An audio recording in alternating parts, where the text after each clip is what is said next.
Motivation feels powerful. It feels like energy, like clarity, like momentum. But motivation is emotional, and emotions are temporary.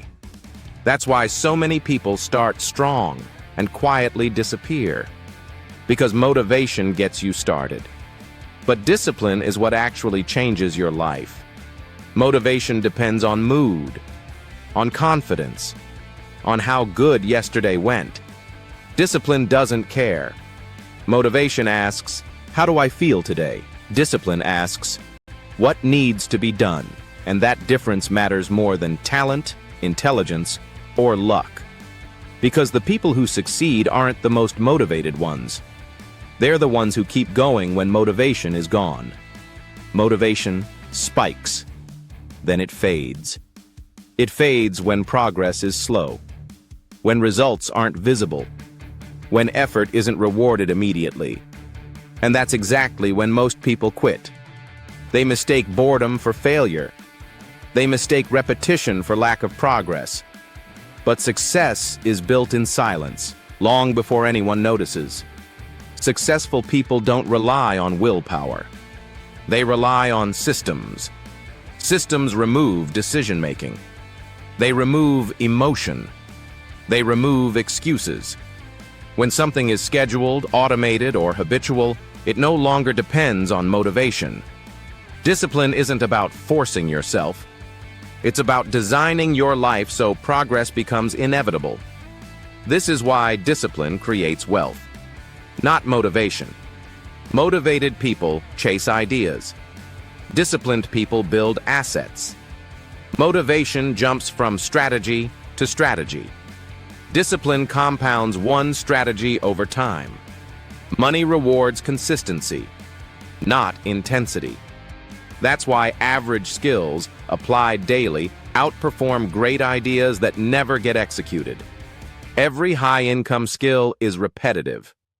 Learning, practicing, failing, refining. There's nothing glamorous about mastery.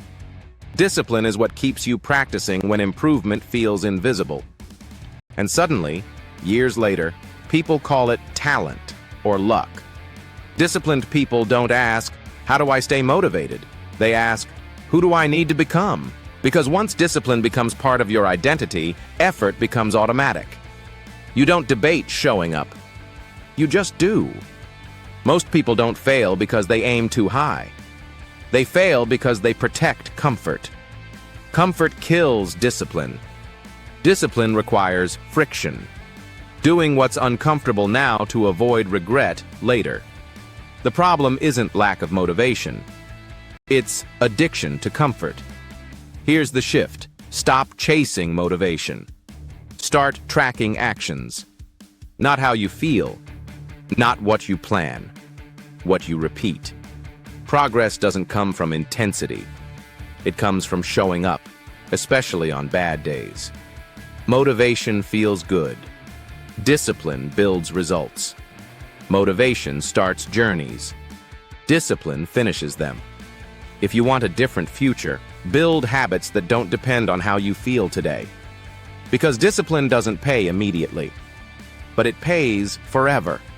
Motivation feels powerful, but motivation is emotional, and emotions are unreliable. That's why motivated people quit, and disciplined people win. Discipline is boring. It doesn't care how you feel. It shows up when motivation disappears. Every high-income skill is built the same way: repetition, consistency, and patience. Not excitement. Successful people don't rely on willpower. They design systems that remove choice. When the system is in place, progress becomes automatic. That's why discipline quietly builds wealth, while motivation burns out. If you want long-term success, stop chasing motivation. Build habits that work even on your worst days. Because discipline doesn't feel good in the moment, but it pays forever.